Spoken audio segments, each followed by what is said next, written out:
Bacaan kita hari ini di Yesaya 43. Allah adalah satu-satunya penebus. Tapi sekarang beginilah firman Tuhan yang menciptakan engkau, hai Yakub, yang membentuk engkau, hai Israel.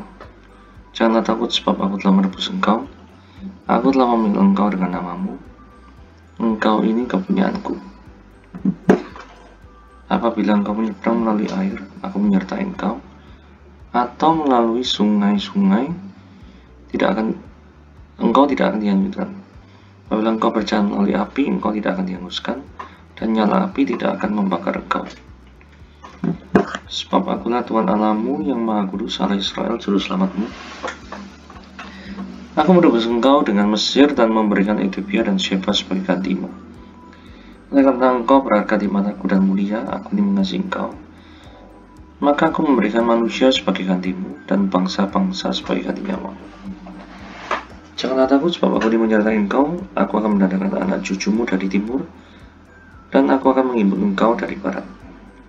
Aku berkata pada utara, berikanlah, kepada selatan, janganlah tahan-tahan, bawalah anak-anakku laki-laki dari jauh, dan anak-anakku perempuan dari ujung-ujung bumi. Semua orang yang disebut dengan namaku, yang kuciptakan untuk kemuliaanku, yang kubentuk dan juga kujadikan. Menjalani pembentukan Allah. Tapi sekarang beginilah firman Tuhan yang menciptakan engkau, hai Yakub, yang membentuk engkau, hai Israel.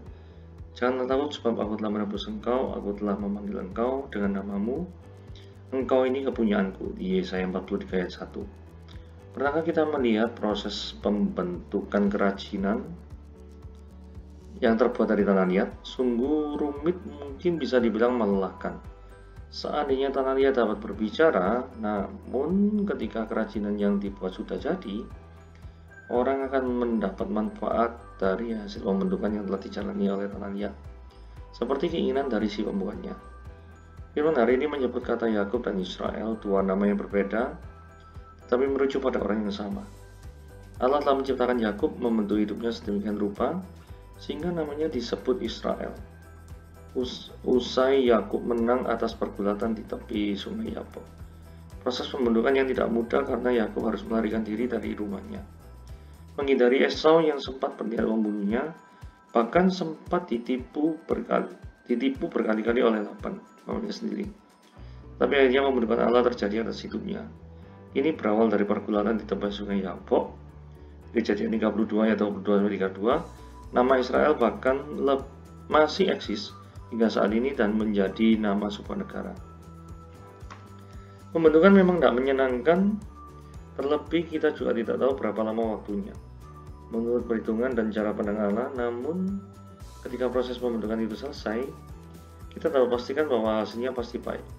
Hidup kita pun memuliakan namanya, seperti proses pembentukan yang Allah lakukan pada Yakub, sehingga kepadanya disematkan nama baru. Maka kita merelakan diri dibentuk oleh tangan Tuhan yang ajaib, supaya kelak hidup kita memuliakan namanya. Pembentukan tidak pernah menyenangkan, tetapi hasilnya baik bagi kehidupan kita. Hari ini kita membahas tentang Yesaya 43. Nah, di mana Yesaya 43 tadi yang sudah kita baca ya bersama-sama. Konteks daripada Yesaya 43 adalah bangsa Israel yang asalnya dijajah oleh Babel, dan kemudian ada datang daripada bangsa Persia, dan nantinya bangsa ini akan mendapatkan kebebasan untuk kembali ke Yerusalem, gitu ya, untuk membangun pada bait Allah kembali pada waktu zamannya Nehemia, Esra, Zerubabel dan lain sebagainya. Kalau kita perhatikan pada ayat pertama, dikatakan Tuhan ngomong sama Yakub, sama bangsa Yakub dalam pengertian bangsa Israel ya, bukan Yakub yang Abraham itu bukan ya. Jadi Yakub dengan hai Yakub, hai Israel ya. Jadi jangan takut, aku telah menebus engkau, aku telah memanggil engkau dengan namamu, engkau ini kepunyaanku.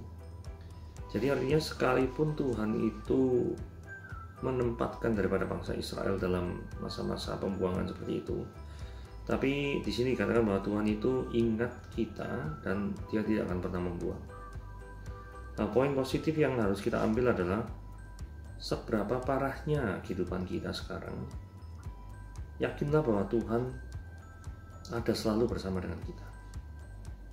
Dan yang perlu diingat lagi adalah ini mereka adalah bangsa pilihan. Dan kalau kita yakin bahwa kita adalah bangsa pilihan, seperti di Efesus 1 ayat 4 ya, yang dikatakan bahwa kita adalah dipilih sebelum dunia dijadikan, bahwa orang-orang pilihan tidak akan pernah sekalipun ditinggalkan oleh Bapa, sekalipun menghadapi masa-masa sukar seperti yang diceritakan ketika bangsa Israel mengalami masa susah di pemerintahan di Babel. Ayat 2 dikatakan, apabila engkau menyeberang melalui air, aku menyertai engkau, melalui sungai-sungai enggak akan dihanyutkan, jalan melalui api tidak akan dihanguskan. Ini memang ada lagunya ya. Jadi berjalan melalui air tidak akan dihanyutkan, berjalan melalui api tidak akan dihanguskan, dan nyala api tidak akan membakarkan engkau. Jadi artinya ini ada dua kondisi ekstrim ya. Jadi entah kondisi yang ekstrim yang tidak menyenangkan A, ekstrim yang menyenangkan B, yang tadi diwakili oleh air dan api tadi, tetap tidak membuat daripada kita itu akan mengalami celaka, gitu ya. Kira-kira artinya kemungkinan seperti itu. Jadi berjalan melalui api, berjalan melalui air, Tuhan akan tetap melindungi. Jadi dari sini kita ngambil kesimpulan, bukan berarti kalau kita ikut Tuhan, apinya tuh tidak ada atau airnya tuh tidak ada. Air yang akan mengalir tetap ada, apinya juga tetap ada, tetapi itu tidak akan mampu menghanyutkan atau mencelakai kita. Itu penting sekali. Kenapa kok kita harus tetap mempercayakan daripada kehidupan kita kepada Tuhan dengan sebaik-baiknya, dan mengetahui bahwa Tuhan yang kita percayai adalah Tuhan yang selalu menolong dan menyertai kita. Ayat 3 dikatakan gini, sebab akulah Tuhan Allahmu, Tuhan guru besar, ya berarti dicatatkan Yahweh, karena nama Allah dalam Ibrani itu kan ada 3 ya. Tadi ada Elohim, Yahweh, sama Adonai, biasanya kan itu. Tapi satu-satunya yang merujuk kepada pribadi Allah itu namanya Tuhan guru besar, semua dalam bahasa Indonesia ini.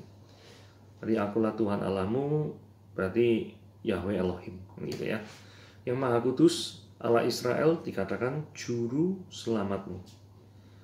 Aku menebus engkau dengan Mesir, memberikan Ethiopia dan Sheba sebagai gantimu. Dan ini kata-kata terakhir ini sempat membingungkan ya, kok bisa menebus dengan Mesir nih, maksudnya apa gitu ya. Nah, bangsa Persia itu kan bangsa yang menguasai seluruh dunia gitu ya, pada waktu itu ya. Ya hampir ya seluruh dunia ya. Jadi waktu Babel dikalahkan oleh Persia. Persia nanti dikalahkan oleh yang Yunani ya. Kalau kita lihat film 300 Spartan kita sudah tahu lah ya. Gimana bangsa Yunani bisa nanti mengalahkan bangsa Persia gitu ya. Nah, tapi kita kasusnya di Persia ya. Jadi pada waktu itu Persia menguasai Mesir, menguasai Ethiopia dan Sheba, tetapi herannya orang Israelnya diperbolehkan untuk kembali ke Yerusalem untuk mau, gitu ya. Nanti pada waktu zamannya Nehemia di Artasasta, Raja Artasasta maksudnya. Ini dikatakan bahwa konsep penebusan itu sudah ada di Perjanjian Lama, gitu ya. Jadi dibebaskan dari segala ketidakberdayaan. Ayat 4. Oleh karena engkau berharga di mataku dan mulia, aku ini mengasihi engkau, aku memberikan manusia sebagai gantimu dan bangsa-bangsa sebagai ganti nyawamu. Ini merupakan suatu konsep, menurut saya merupakan suatu konsep penebusannya. Jadi kalau kita membaca tentang Alkitab, itu tidak bisa dilepaskan dari kisah penebusan Yesus Kristus di kayu salib. Dan ini Allah diperkenalkan, judul daripada perikop ini adalah Allah adalah satu-satunya penebus, seperti yang tadi kita baca. Jadi artinya gini, konsep penebusan sudah ada di dalam konsep Perjanjian Lama yang nanti digenapi oleh Yesus Kristus dalam Perjanjian Baru. Dan kita yang hidup di Perjanjian Baru sekarang itu sudah mengalami penebusannya bagi yang percaya padanya.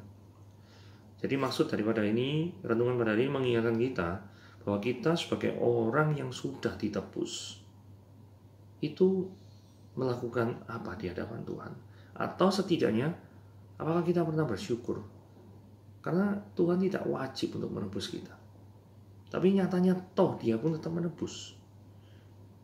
Nah, Berarti dari sini kita lihat bagaimana kita seharusnya yang tidak layak, manusia yang berdosa, yang seharusnya penghuni-penghuni daripada neraka. Tapi nyatanya Tuhan tetap mau menebus kita. Bukankah itu suatu hal yang luar biasa? Sekarang apa lebihnya daripada bangsa Israel dibandingkan dengan Mesir, Ethiopia atau siapa? Tidak ada, toh mereka tetap diselamatkan oleh Kristus. Pada waktu ini dibebaskan gitu ya.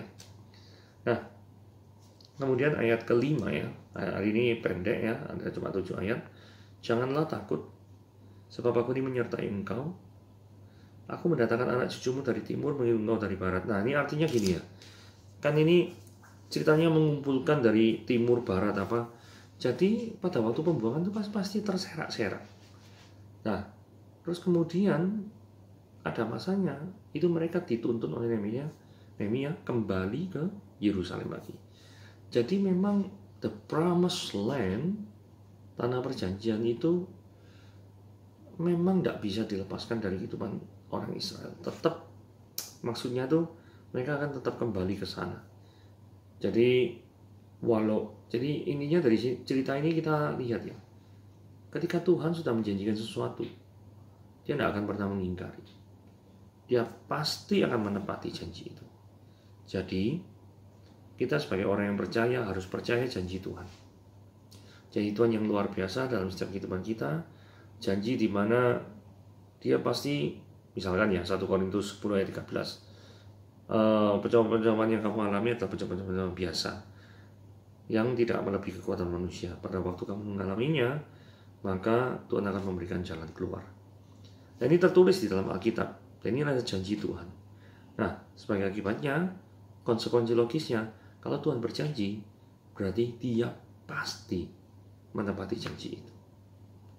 Jadi jangan khawatir akan hidupmu, sama seperti ketika bangsa Israel diciptakan dalam masa pembuangan, masa penjajahan, tapi toh akhirnya Tuhan juga akan membebaskan. Yang terakhir, semua orang yang disebut dengan namaku, yang kuciptakan untuk kemuliaanku, yang kubentuk dan yang juga kujadikan. Jadi kemungkinan besar ayat ini maksudnya Tuhan itu akan sangat Tuhan itu mengenal dengan baik segala ciptaannya. Tuhan tahu keluh kesah daripada hidupmu. Tuhan tahu daripada segala permasalahan yang terjadi dalam hidup kita. Maka cara terbaik bagi kita untuk memulai hari ini itu adalah datang kepadanya, memohon pertolongannya, supaya Tuhan memberikan arahan kemana kita harus melangkah. Oke, itu renungan harian pada hari ini. Kiranya Tuhan Yesus memberkati, dan para pendengar yang mendengarkan juga diberkati. Terima kasih, Tuhan Yesus berkati. Haleluya.